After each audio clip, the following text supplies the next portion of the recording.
Olá, amigos, tudo bem com vocês? Então, vamos dar continuidade, né, na disciplina de gestão de projetos. Vamos dar continuidade na disciplina de gestão de projetos. Vamos falar um pouquinho sobre o planejamento do projeto e boas práticas de gestão, ok? Vamos comigo aí para melhorar esse nosso aprendizado. O planejamento de um projeto é a capacidade de prepará-lo, organizá-lo antes da realização dos trabalhos. Ou seja, antes de começar o planejamento, existe uma etapa anterior, que é a chamada fase de iniciação, a fase do conceito, aquela fase onde o gestor ele vai pensar, ele vai planejar na cabeça dele o máximo de situações, como seria esse projeto, né? Pensando naquelas informações iniciais que vão ser necessárias para o escopo do projeto. Isso nos mostra, né? Ou seja, é aquela etapa antes de começar o planejamento. Existe uma etapa anterior, que é chamada fase de iniciação. Isso nos mostra que todo o projeto é construído por etapas, por fases, e que elas devem ser cumpridas em sua sequência, no caso, para que possa trazer melhor resultado. Então, o ponto principal aqui é que o projeto ele siga as suas fases, não pode pular as fases do projeto. Se a pessoa sair da fase de iniciação, né, aquela fase inicial, e partir direto para a execução, então tem grande possibilidade de ocorrer falhas no projeto, que foi o que a gente viu no tema anterior. O ciclo de vida é constituído de fases do projeto, que devem ser cumpridas em ordem lógica, para que o projeto alcance o resultado. Então, a gente observa isso.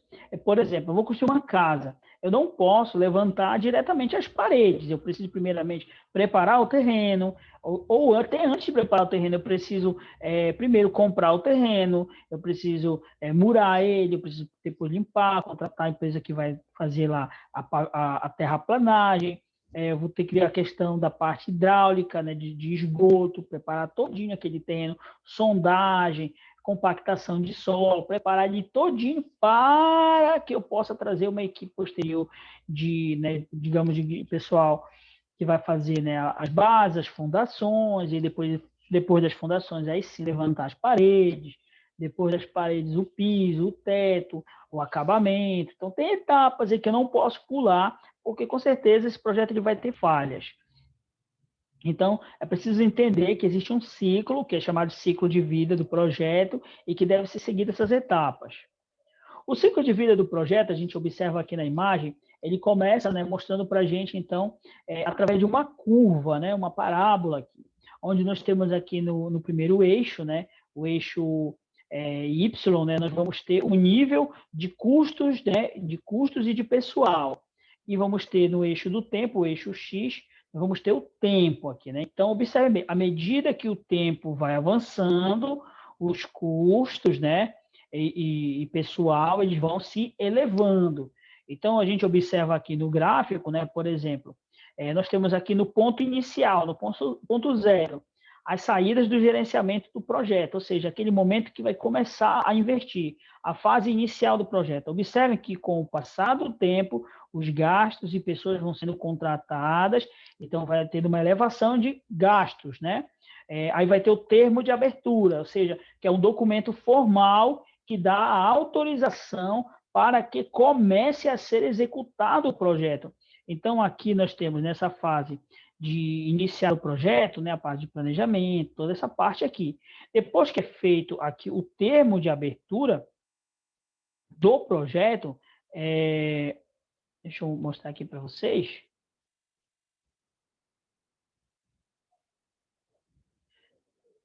Depois que a gente tem aqui o termo de abertura do projeto, com o passar do tempo, nós vamos ter o quê? Outros gastos. Observem que vai se elevando aqui, olha, com o passar desse tempo, né, os gastos eles vão se elevando, ou seja, na fase de organização e preparação.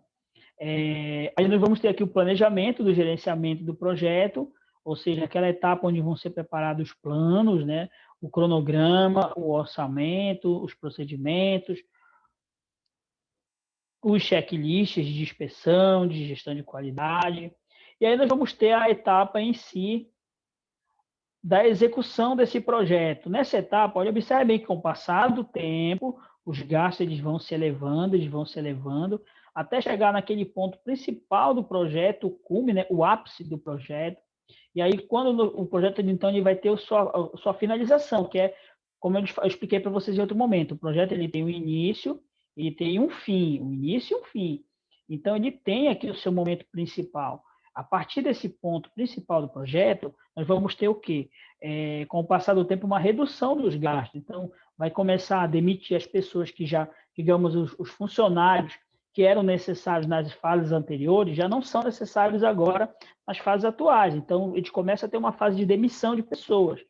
Já não vai ser tanta necessidade de comprar mais areia, de cesto, esse material todo para o projeto, porque ele já foi, a maior parte já foi adquirida. Então, agora, a tendência é que quanto mais o projeto ele caminhe para o final, a tendência dele é que ele vai ter menos gastos aqui, até chegar ao encerramento do projeto. Aí, no caso aqui, é feito as entregas, né? Ou seja, quando cada fase é finalizada, isso na construção civil isso acontece bastante, eles vão lá, fazem uma inspeção no prédio todinho, apartamento por apartamento, confirmou, está tudo funcionando, eles vão lá, lavam, higienizam todinho, eles lacram a porta do apartamento, lacram a porta. E assim eles vão fazendo até o contratante, né? Por exemplo, pode ser um banco, pode ser, por exemplo, uma construtora que pegou um financiamento da Caixa para vender aquele prédio por Minha Casa Minha Vida. Então, a Caixa é o principal financiador. Então, a Caixa ela não vai estar financiando esses apartamentos sem antes fazer a inspeção. Então, depois da inspeção do aceite, né, é feita, então, a entrega do projeto. E aí arquiva toda a documentação do projeto, cronogramas, layouts, documentos, laudos, tudo é arquivado para fiscalizações futuras. Então, aqui a gente observa, através desse gráfico, que mostra o ciclo de vida do projeto. Então, o projeto ele segue essas etapas. Se ele fugir dessas etapas, ele tem um sério risco, então, de não atender as necessidades dos clientes, gerando quebra de prazos, né, quebra de orçamento e as falhas do projeto. Continuando, então, o primeiro passo é saber, né, o ciclo de vida do projeto, quando a gente fala de planejamento. O outro passo é conhecer a estrutura organizacional do projeto. A estrutura organizacional de qualquer empresa pode ser expressa por meio de organograma. O organograma ele é uma ferramenta da administração, é um desenho que demonstra a divisão de cargos e funcionários, bem como mostra a hierarquia e também as linhas de comando. E as redes de comunicação dentro da empresa. Então, vamos observar aqui. Aqui é um exemplo de um organograma de uma empresa que trabalha com projetos. Então, observem, nós temos o diretor, né, da empresa, esse diretor de projetos, né, o gerente de projetos principal, ele pode estar vinculado a um escritório de projeto, que nós chamamos de PMO. Esse escritório de projeto, ele está dentro da hierarquia da empresa, digamos assim, no mesmo nível hierárquico, digamos, de algum tipo de diretoria, né? Diretoria administrativa, diretoria financeira, diretoria de RH, e deve ter, por exemplo, a diretoria de projetos. Aí, esse diretor de projetos, ele tem o quê? Em cada cidade onde a empresa tem um projeto, uma obra para execução, ou então uma filial para ser implantada, digamos assim, ela tem um gerente lá naquele local. Esse gerente que vai estar na linha de frente para implantar o projeto é chamado gerente de projeto. E também local. Nós vamos ter, então, por exemplo, aqui nessa empresa, ela tem 4 projetos em andamento: projeto 1, projeto 2, projeto 3, projeto 4. Em cada um desse projeto, ela tem uma equipe própria, gerente, administrativo, financeiro, contabilidade, recursos humanos, operacional, que são os colaboradores. Então, cada projeto desse aqui tem sua estrutura hierárquica, o seu organograma próprio, todos subordinados a um gestor de projeto principal, que está vinculado a um escritório de projeto que faz parte da hierarquia da empresa. Esse desenho, o organograma, ele é muito importante porque ele mostra que, olha, se você fazer o desenho, você vai ver que forma isso aqui basicamente uma pirâmide. Quando você faz a leitura na horizontal, vendo de cima para baixo, O que isso quer dizer? Significa a questão aqui da hierarquia, né, e do canal de comunicação também. A hierarquia de cima para baixo, o canal de comunicação. A gente fazer a leitura de baixo para cima, a gente também observa novamente a hierarquia e os canais de comunicação. Normalmente, as empresas são divididas em 3 níveis de hierarquia. O primeiro nível nós chamamos aqui de estratégico, o segundo nível aqui no meio nós chamamos de tático, e o terceiro nível de operacional. Então, os projetos eles também têm essa estrutura dos 3 níveis hierárquicos aqui, né? Estratégico, tático e operacional. Aí, cada nível desse ele tem seu próprio planejamento. O planejamento estratégico ele é de longo prazo, o tático ele é de médio prazo, e o operacional é de curto prazo. Quando a gente, então, se a gente fazer a leitura agora aqui na horizontal, aí nós temos o quê? Nós temos os níveis, né, hierárquicos aqui, como eu falei, o nível operacional, o nível tático e o nível estratégico. As linhas aqui, olha, é o canal de comunicação. Então, por exemplo, esse colaborador aqui, o João, ele não pode, por exemplo, ir direto com o gerente aqui desse projeto. Vou limpar aqui a tela, que já está bastante, como a gente diz aqui, sujo, né? Deixa eu ver se eu consigo limpar aqui a tela.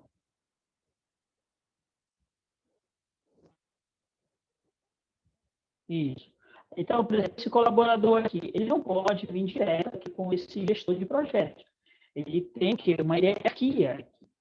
Agora, esses gestores aqui de projetos, entre eles, pode haver uma comunicação horizontal, sem nenhum problema. Da mesma forma que existe uma comunicação vertical aqui deles para com o seu diretor. Então, isso é muito importante entender e fazer a leitura aqui adequada do organograma, tá? Vamos avançando.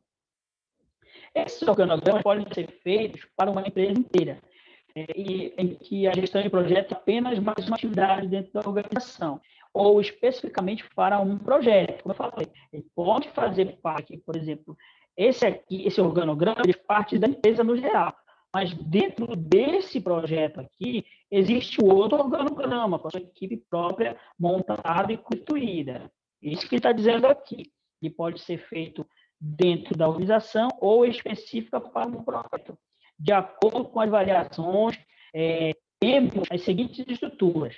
Aí aqui fica para vocês aprofundarem, tá? As estruturas organizacionais. Essa que eu mostrei para vocês é uma estrutura funcional, é a mais comum. Tá? Então, nós temos estrutura hierárquica funcional, estrutura projetizada, estrutura matricial fraca, estrutura matricial balanceada, estrutura matricial forte. Então, aqui cabe a vocês aqui a dica de aprofundamento. A gente pode depois estar passando um mini vídeo só falando dessas estruturas aqui para vocês, tá legal? Vamos avançando, então. E o PMO? O PMO é o que nós chamamos assim, que é o escritório de projetos, tá? O PMO é o escritório de projetos.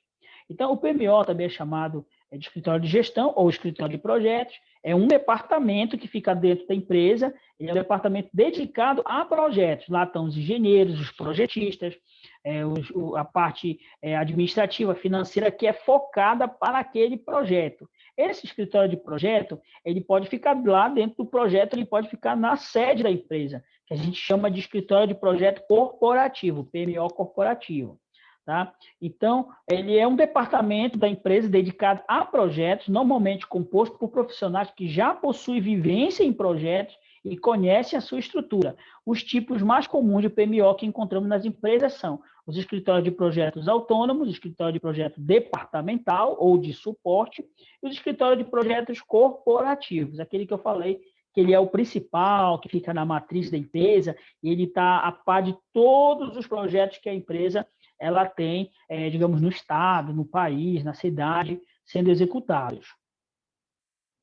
O escritório de projeto autônomo é aquele que trabalha dedicado a um único e exclusivo projeto, auxiliando o gerente de projetos e o time que cumpre seus prazos, além de os apoiarem com treinamentos, com a padronização de documentos e processos. Isso é muito importante. O escritório de projetos né? Aí vem a área da gestão, que é a administração de projetos, né? Tem aquela engenharia de produção também que trabalha com isso, onde padroniza documentos, padroniza processos, faz a questão da gestão da qualidade. Então, o escritório de projetos ele tem essa função de ser aquele suporte para a equipe está executando o projeto, fazê-lo de maneira adequada, com eficiência e com a eficácia. E o último, né, é o escritório de projeto corporativo, né, é um modelo do PMO, né, o PMO é o manual na questão de gestão de projetos aqui, é o PMO estratégico, pois estabelece as regras de aderência aos projetos, aos itens estratégicos, garantindo a gestão de projeto e conhecimento, e cuidando dos projetos da maior porte que precisam de recursos de toda a organização. Tá? Esse é o chamado escritório de projeto corporativo, né? Eu lembro, por exemplo, quando trabalhei uma prestadora aí da Celpa, né, antigamente era a Rede Celpa, eles tinham, né, o gestor, né, a área de construção, chamada setor de construção, que cuidava exatamente de todos os projetos, né, de implantação, de subestações, redes elétricas, linha de transmissão em todo o estado aí do Pará, em outros grupos que fazia parte do grupo Rede, também a Celtins, na época lá que eu também prestei serviço. Esse escritório, né, esse setor de construção, né, departamento de construção, ele era o responsável pela fiscalização, controle, gestão de qualidade de todos, né, os projetos a serem executados, que na maioria das vezes era feito por empreiteiras, né, empresas terceirizadas, contratadas especificamente para esse fim. Então, nesse ponto aqui, a gente encerra, né, essa nossa terceira aula. Eu agradeço a participação de vocês. No próximo vídeo, a gente vai estar falando sobre o gerenciamento do escopo do tempo, custos e riscos, né? Você que está participando aí desse curso, você curte para me ter um controle, né, da sua participação e também comenta aí com a gente, tá legal? Até o próximo vídeo.